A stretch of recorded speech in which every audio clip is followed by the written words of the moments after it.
2 Samuel 13.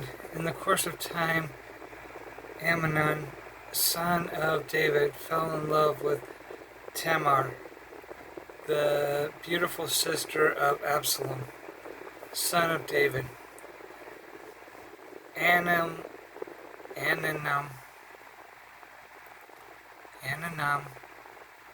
became frustrated to the point of illness on account of his sister Tamar, for she was a virgin and it seemed impossible for him to do anything to her. Now,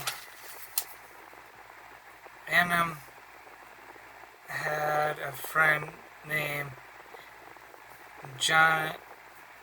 Jonadab, son of Shmiliah, David's brother. Jonadab was a very shrewd man. He asked Amnon, "Why do you, the king's son, look so haggard morning after morning? Won't you tell me?" Amnon said to him, "I'm in love with Tamar, my brother Absalom's sister. Go to bed and pretend to be ill." Jonadab said, "When your father comes to see you, say to him, I would like my sister Tamar to come and give me something to eat. Let her prepare the food in my sight, so I may watch her and then eat it from her hand." So Amnon lay down and pretended to be ill. When the king came to see him, Amnon said to him, "I would like my sister Tamar to come and make some special bread in my sight so I may eat from her hand." David sent word to Tamar at the palace, "Go to the house of your brother Amnon and prepare some food for him." So Tamar went to the house of her brother Amnon, who was lying down. She took some dough, kneaded it, made the bread in his sight, and baked it. Then she took the pan and served him the bread, but he refused to eat. "Send everyone out of here," Amnon said. So everyone left. Then Amnon said to Tamar, "Bring the food here into my bed so I may eat from your hand." And Tamar took the bread she had prepared and brought it to her brother Amnon in his bedroom. But he grabbed her and said, "Come to bed with me, my sister." "Don't, my brother," she said to him. "Don't force me. Such a thing should not be done in Israel. Don't do this wicked thing. What about me? Where could I get rid of my disgrace? And what about you? You would be like one of the wicked fools in Israel. Please speak to the king. He will not keep me from being married to you." But he refused to listen to her, and since he was stronger than she, he raped her. Then Amnon hated her with intense hatred.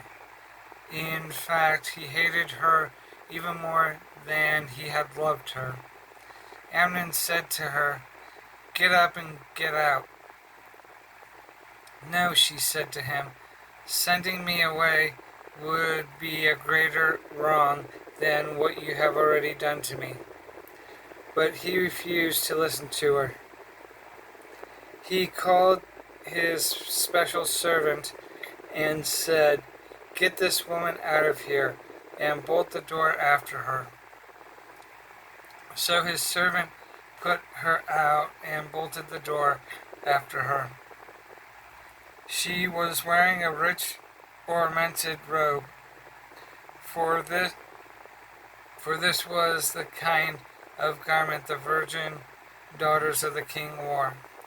Tamar put ash on her head and tore the ornamented garment, or ornamented robe she was wearing.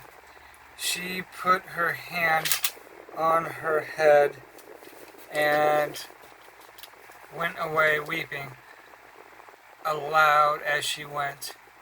Her brother Absalom said to her, "Has that Amnon, your brother, been with you? Be quiet now, my sister. He is your brother. Don't take this thing to heart." And Tamar lived with her brother Absalom's house, a desolate woman. When King David heard all this, he was furious. Absalom never said a word to Amnon, neither good nor bad. He hated Amnon because he had disgraced his sister Tamar. 2 years later, when Absalom's sheep shearers were at Baal Hazor near the border of Ephraim, he invited all the king's sons to come there. Absalom went to the king and said, "Your servant has made shearers come. Your servant has had shearers come. Will the king and his officials please join me?" "No, my son," the king replied. "All of us should not go. We would only be a burden to you." Although Absalom urged him, he still refused to go, but gave him his blessing. Then Absalom said, "If not, please let my brother Amnon come with us." The king asked him, "Why should he go with you?" But Absalom urged him, so he sent for him Amnon and the rest of the king's sons. Absalom ordered his men, "Listen, when Amnon is in high spirits from drinking wine, and I say to you, strike Amnon down, then kill him. Don't be afraid. Have not I given you this order? Be strong and brave." So Absalom's men did as Amnon did to Amnon what Absalom had ordered. When all the king's sons got up, mounted their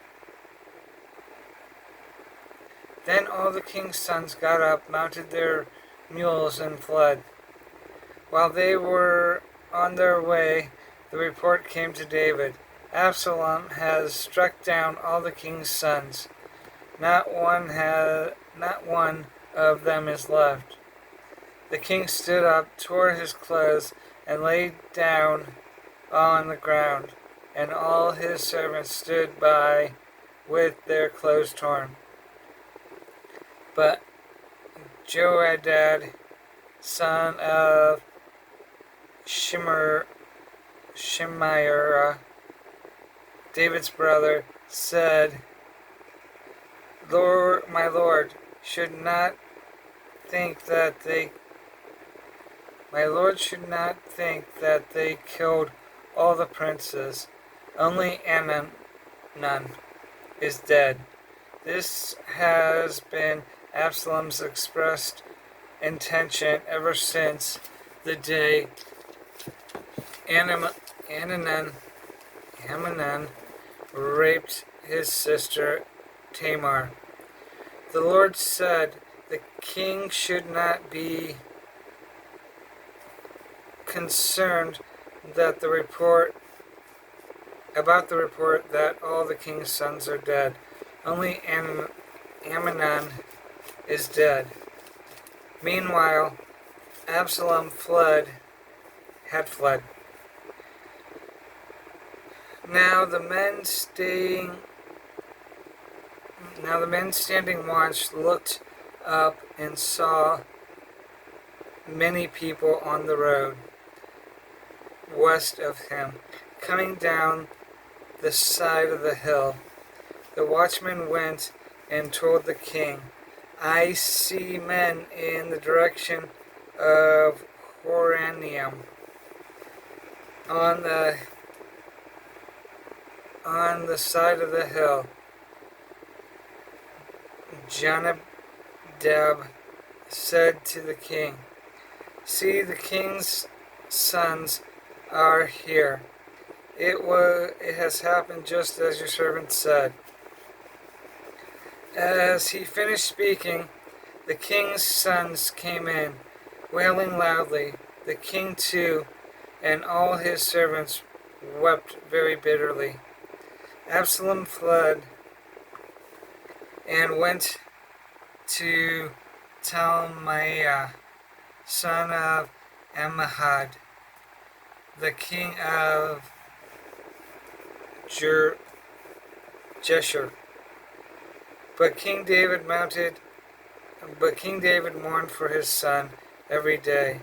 After Absalom fled and went to Geshur, he stayed there 3 years, and the spirit of the king longed to go to Absalom, for he was consoled